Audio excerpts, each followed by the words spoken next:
de vida, personalidad, planificación, valores o actitud. La excelencia académica de los 130 alumnos que hoy participan en este foro se manifiesta en su curiosidad intelectual, su disciplina en cuanto se relaciona con el aprovechamiento de estudio, su capacidad de renuncia a gustos, satisfacciones y éxitos inmediatos, su cultivo de virtudes y valores fundamentales, su selección del léxico dentro y fuera del aula. A continuación, nuestra ponencia magisterial titulada La comunicación educa es impartida por el profesor licenciado Jesús Arazúa. Recibámoslos con un caluroso aplauso.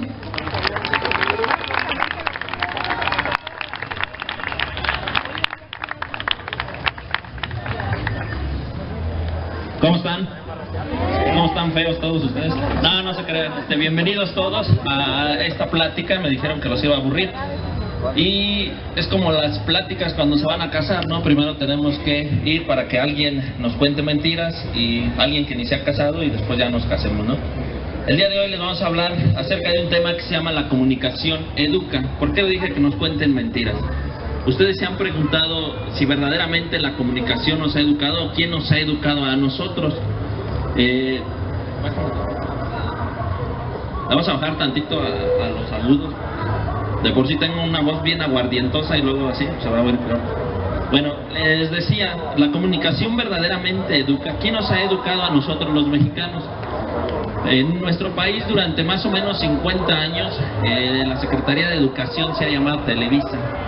Nos ha puesto novelas que nos ha hecho creer que nosotros tenemos la oportunidad de ser pobres, muy pobres, así como todos somos jodidos en este país, y después casarnos con alguien sumamente rico y que nuestra vida va a cambiar como si fuera, como cambiarle de canal. ¿Qué cosa o quiénes nos han educado? Entonces vamos a tratar este tema. Primero quiero agradecer al CONALEP por tercer año consecutivo. Me toca participar en este foro de excelencia. Y así como los veo de peinado, me dijeron que ustedes eran los promedios más altos del CONALEP. Entonces desde ahí me hicieron temblar. Dije, no, pues pura gente de otro turno, porque yo no los conozco. Pero bueno, ya empecé a ver algunos por caras conocidas y no, verdaderamente felicidades, ¿no? Porque estén en ese lugar. Y hay que echarle ganas, como siempre les he dicho en el salón. Tienen que echarle ganas. Ustedes no les echan ganas, ¿quién le va a echar ganas por ustedes, no? Entonces vamos a comenzar primero agradeciendo a CONALEP por la oportunidad de estar por tercera vez en el foro de excelencia, tratando de aburrirlos, tratando de contarles cosas, haciendo cosas diferentes con ustedes. Y como segundo punto, pues empezar, ¿no? Lo que es esta plática. ¿Quién ha educado a los mexicanos? En realidad esto no es una pregunta que yo intente responder, ni que espero que ustedes respondan, sino que simplemente reflexionen a partir de eso. ¿Quién nos ha educado? ¿Nos educó la escuela verdaderamente? ¿Nos educó nuestra mamá? ¿Nos educó nuestra familia? Yo creo que no. En México nos ha educado la televisión y por eso a veces tenemos una mentalidad, y disculpen si lo digo así directo, ¿no? Por eso a veces tenemos la mentalidad muy corta y nos da miedo encontrarnos los cambios que nuestra sociedad de manera evolutiva, porque todas las sociedades evolucionan tanto biológicamente como socialmente, y nos da miedo encontrarnos esos cambios, ¿verdad? Por eso nos encontramos las represiones y por eso nos encontramos un montón de cosas que no nos permiten alzar la voz y decir lo que verdaderamente pensamos. Entonces les decía, ¿quién nos ha educado? Pues en este país nos ha educado la televisión. ¿De qué manera nos ha educado la televisión? Primero, nos plantó una serie de telenovelas que nos ha hecho pensar que todo se puede. Nos ha plantado La Rosa de Guadalupe, nos ha plantado programas de ese estilo como la famosa Señorita Laura, y nos hacen creer situaciones que ellos mismos se inventan y que desafortunadamente el grueso de la población se la cree. Ajá. Pero no solamente la televisión nos ha educado a través de ese tipo de programas, también nos ha educado a través de algo que se llama fútbol. A ver, levante la mano aquí los que les gusta el fútbol. Nadie le va a la América. Muy bien, los que le van a las Chivas, bueno, bájenla, muchas gracias. Pues les decía, el fútbol también es una parte que nos ha enmascarado, es una venda a los ojos. Desafortunadamente el fútbol en este país significa lo que no queremos. ¿Quiénes son los dueños de los equipos de fútbol? el pueblo, la gente, ¿no, verdad? Regularmente son los dueños de las televisoras, entonces nos han educado a consumir a través del fútbol. Nos han enseñado que a través de irle a un equipo nosotros generemos un pensamiento, dicen los que le van a la América, un estilo de vida, ¿no? Dirán los de las Chivas, ahí también tienen sus frases, los del Cruz Azul que ya se están acostumbrando a tener el ya mérito, también se están acostumbrando a ese estilo de vida. El fútbol desafortunadamente también, si lo vemos de manera de selección nacional, pues es un fracaso totalmente y no nos permite ver que existen otros deportes que donde sí hay mexicanos triunfadores. Pero el fútbol, no crean que no triunfan porque no puedan. En realidad las empresas hacen más negocios de la nostalgia. ¿A qué me refiero? La nostalgia nos ha enseñado a consumir. Si perdemos, ¿qué vamos a hacer? ¿Qué vamos a hacer si perdemos el partido de fútbol? ¿Ir a dónde? Ir a las cervezas. Entonces si ganamos, pues ¿cómo vamos a andar ganando, no? Si vendemos más cerveza cuando se pierde el partido de fútbol. Entonces desde ahí la televisión también nos ha metido un gol, ahora sí a todos los mexicanos, en el sentido de que el fútbol también es una parte que nos enseña y nos va educando a consumir cada porquería, porque no nos anuncian un libro, ¿sí? ¿Nos anuncian un libro? ¿No, verdad? Entonces, bueno, ahí llevamos una parte de quién nos ha educado a nosotros los mexicanos. Segundo punto, ¿cómo es que nosotros, a través de diferentes medios de comunicación, ya no solamente la televisión, podemos ir aprendiendo, nos podemos ir educando? Un ejemplo bien claro, la música. ¿A quién no le gusta la música? A ver, levante la mano a los que no les gusta la música. A todos nos gusta la música, no digan que no. Teodoro todos los días en clase, sus audífonotes escuchando al Commander a las 7 de la noche, imagínense. Lo peor que le puede pasar a un oído, ¿no? Entonces, bueno, vayamos con eso, ¿no? La música también es una parte educadora. ¿Por qué es una parte educadora? Porque tiene una palabra. Y esta palabra la vamos a considerar como un ente comunicante. Es decir, la palabra es un ente comunicante. Si ustedes saben la razón por la cual surgieron los corridos, si han escuchado los corridos, no los narcocorridos ni los corridos alterados, los corridos, ¿sí los han escuchado? Por ejemplo, los que hablan de Pancho Villa, las soldaderas y demás, ¿sí, verdad? Regularmente estos corridos son de dominio público. ¿Por qué eran de dominio público? Porque surgieron para comunicar, para transmitir algo que estaba sucediendo y que en ese momento Pancho Villa no le podía mandar un WhatsApp o por un inbox a alguien más para decirle, ¿sabes qué? Ya nos quebraron aquí en tal parte, ¿no? Entonces lo que hacían cada vez que sucedía una cosa, ellos empezaban a cantarlo. Y entonces el corrido en este país es algo muy importante en la tradición oral, porque es una manera de ir transmitiendo los hechos y lo sucedido de un acontecimiento, como pudo haber sido la revolución, como pudo haber sido la época de los cristeros. Entonces el corrido se convierte en una palabra comunicante. Si lo vemos más actualmente, tenemos palabra comunicante. ¿Quién no ha escuchado la música de protesta? ¿Quién no ha escuchado el canto nuevo? Un cantor venezolano, Ali Primera, decía que la canción de protesta es la canción necesaria. ¿Por qué es la canción necesaria? Porque es aquella que nos permite conocer, pero más que conocer, nos hace pensar. Entonces aquí ya tenemos otro factor, la canción como parte de la comunicación, pero una comunicación que educa. Yo les decía, los corridos, no los narcocorridos ni el movimiento alterado, pero si ahora hablamos de los corridos, de los narcocorridos y todo eso, de lo que escuchan algunos de ustedes, también nos está educando, pero nos está educando de una manera tergiversada, es decir, ya no nos está enseñando para informar. Muy probablemente ahora nos está enseñando para qué creen. Ustedes se han dado cuenta que México es un país violento, ¿se han dado cuenta de eso? ¿Y qué creen? La música lo refleja. Entonces un niño, ustedes han visto, algunos de ustedes tienen algún hermanito y que de pronto también nos está educando verdaderamente, pero no nos está llevando a que nosotros desarrollemos una forma de pensamiento, sino por todo el contrario, o sea, no un pensamiento positivo, sino un pensamiento negativo. Ustedes alguna vez, los que están conmigo en las aulas, se habrán dado cuenta que alguna vez les pregunté que qué querían ser de grande, ¿sí o no? Sí, bueno, en algunos salones, a lo mejor no en todos. ¿Y saben cuáles son las dos respuestas que casi la mayoría da? Futbolista y narco. Y futbolistas ni fútbol juegan y quieren ser futbolistas de primera diversión. Diversión, porque pues, es la pura botana. Segundo, quieren ser narcos porque traen camionetotas, porque traen unas muchachotas y demás. Así como están de feos, pero eso lo hacen. Entonces fíjense que nos está llevando la música. Esa palabra comunicante que existía o que existe todavía en algunas tradiciones, donde a través de ellos se conocen precisamente los usos y costumbres de las comunidades, se ha ido transformando y ahora nos ha ido deformando y nos ha ido generando un pensamiento completamente distinto. Por eso en México se inventaron a través de Raúl Velasco, las televisoras, pues los artistas, canciones de diferentes, las de reggaetón. Dígame qué contenido tienen las canciones. En realidad no tienen ningún contenido de profundidad. Sin embargo, como les decía hace rato, el corrido cuando nace y todas las tradiciones musicales que pueden ser desde los guapangos, los sones abajeños, los sones arribeños, los planecos, las chilenas, los sones huastecos, los sones veracruzanos, etcétera, ellos todavía están basados en la palabra comunicante, es decir, es una palabra que comunica vida, que comunica fiesta, pero no una fiesta de ay, a ver cómo le hacemos y nomás le entramos al ruido, sino que a través de ellos se enseña a las nuevas generaciones una forma de vivir.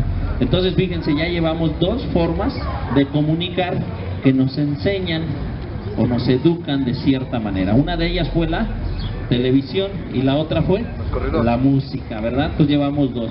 La música a través de la palabra comunicante y la televisión pues no alcanza ese rango, ¿verdad? Y en las músicas, no todas las músicas lo alcanzan. Vamos a pasar a otro punto. ¿De qué otra manera a través de la comunicación nos educamos? Un libro es un medio de comunicación, ¿sí o no? Cuando ustedes leen un libro están cayendo en un diálogo entre lo que es el autor, lo que piensa el autor, lo que vive el autor, lo que ha leído el autor, lo que conoce el autor, con quien lo está leyendo. Yo sé que ustedes siempre están leyendo libros muy interesantísimos, ¿verdad? Sí, ¿verdad? ¿Como cuál, Teodoro, cuál está leyendo ahorita? ¿La guerra de qué? La guerra de los cielos, ya no vio el Señor de los cielos, o la guerra de los cielos. Entonces empezamos todos nosotros a leer y a través de eso empezamos a conocer y empezamos a encontrar datos curiosos que nos deben de enseñar a preguntarnos qué es lo que está pasando y por qué está pasando. ¿Quién de ustedes lee un libro sin tener un diccionario ahí a un lado, por ejemplo? No levanten la mano porque a lo mejor se cae la lona. ¿Quién de ustedes lee un libro sin subrayar las palabras que no conoce? ¿Quién termina de leer un libro y es consciente de lo que leyó, pero más consciente de lo que aprendió? No levanten la mano porque a lo mejor no alcanzamos. Pues fíjense que si todas esas preguntas ustedes respondieron no, entonces de nada ha servido que ustedes hayan leído esos libros y que se hayan desvelado tratando de saber el final del libro. ¿Por qué? Porque cada vez que nosotros leemos también estamos aprendiendo y estamos comunicándonos, nos estamos educando. Nos estamos educando desde la forma en que agarramos el libro, desde la forma en que leemos, desde la manera en que nosotros buscamos lo que no hemos entendido y lo integramos a nuestra vida. ¿Por qué creen que el libro de Miguel de Cervantes, el famosísimo libro del Quijote de la Mancha, sigue siendo para la lengua de habla hispana el libro número 1 que debemos de leer? Porque es un libro lleno de enseñanzas. Ajá. La frase más famosa es aquella, la de Sancho: si ladran los perros es porque vamos por buen camino. ¿Ustedes qué interpretan de esa frase, por ejemplo? ¿No? Algo que interprete usted de esa frase. ¿Qué cree que quiera decir eso? ¿Qué frase?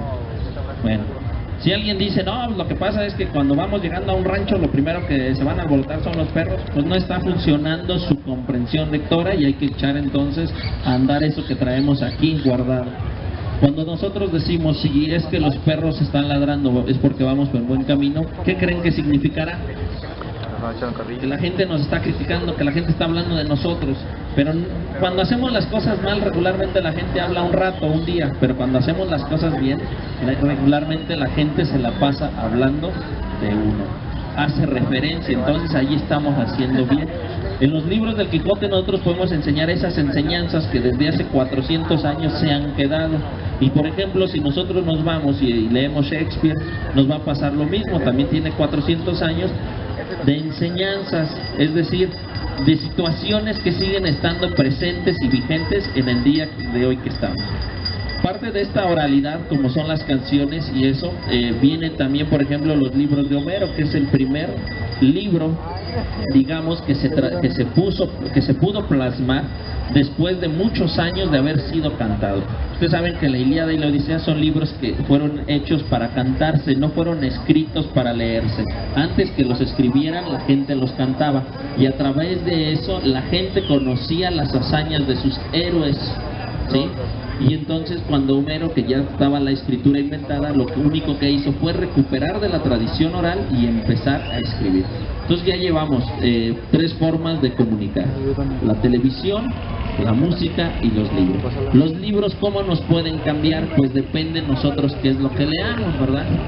Díganme, ¿quién en la secundaria no les encargaron que leyeran Volar sobre el pantano de Carlos Cuauhtémoc Sánchez? Y luego ya les dijeron que eso era literatura, ¿verdad? Entonces ojalá que no les hayan martirizado de esa manera y tampoco los hayan puesto a leer a Pablo Coelho. Ojalá que les hayan puesto a mí me encanta Pablo Coelho, es mi escritor favorito. Yo tengo toda la colección. Que les hayan enseñado, bueno, les hayan pedido que leyeran la vida inútil de Pito Pérez. Los libros de Pablo Coelho. Inútil de Pito Pérez, por ejemplo. Si ustedes lo leyeran, yo sé que muchos están pensando en el albur, pues ya saben. Bueno, ustedes saben que todavía no he podido aprender a alburear, pero algún día pues les tocará lo que les pertenece, ¿no? Y entonces ustedes ahí sentaditos lo disfrutarán suavemente en lo que están leyendo su libro, ¿no? Entonces todos debemos de leer, por ejemplo, La vida inútil de Pito Pérez. ¿Quién ha leído El Periquillo Sarmiento, por ejemplo? Allá la maestra dice yo. Sí, ¿verdad, maestra? No quise preguntar cuando quién leyó Volar sobre el pantano, Juventud en éxtasis, para no quemarlos. Pero ahorita pues ya podemos hablar. ¿Quién ha leído, por ejemplo, Pedro Páramo? La maestra Cristina. De verdad que Pedro Páramo es una novela excelente. ¿Por qué es una novela excelente? ¿Ustedes saben qué significa Pedro? Piedra. ¿Y Páramo saben qué significa? Significa desolación. Y entonces Juan Rulfo, que es el autor que escribe esto y que fue jalisciense, lo que trata es de hablar de la desolación que sentían los mexicanos en el abandono. Por eso se llama Páramo, es la desolación, es el campo infértil.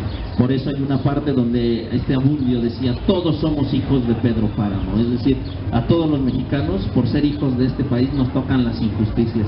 Y ahí viene, ¿no? Abundio, que significaba abundancia, ¿verdad?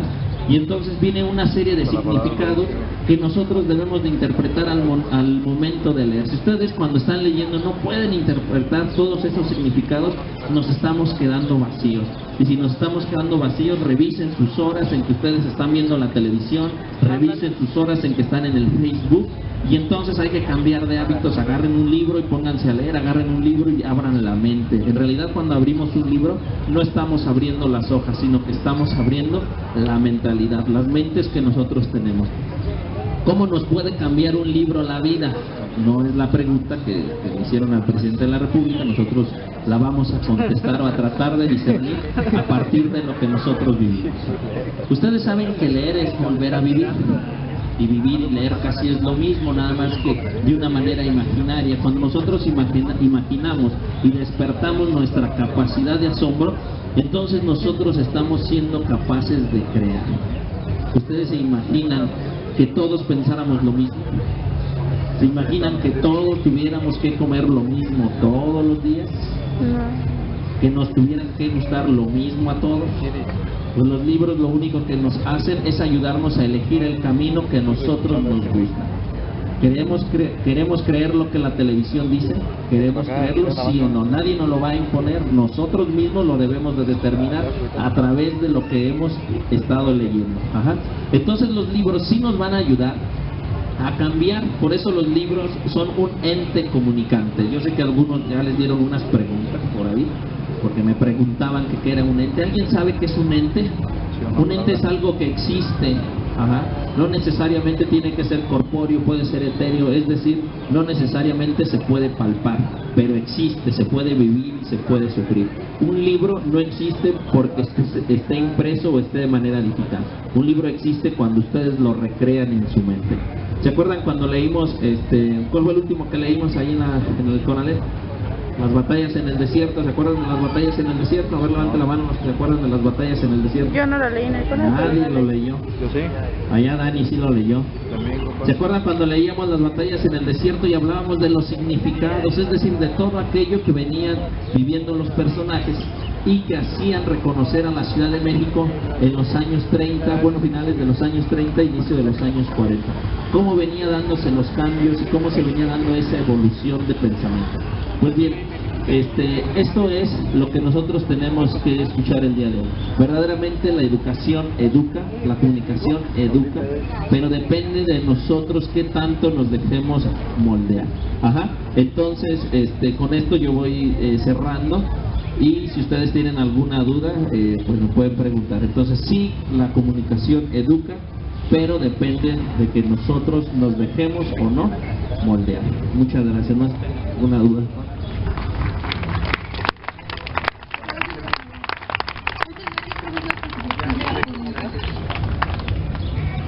Los alumnos que integramos este foro contamos con una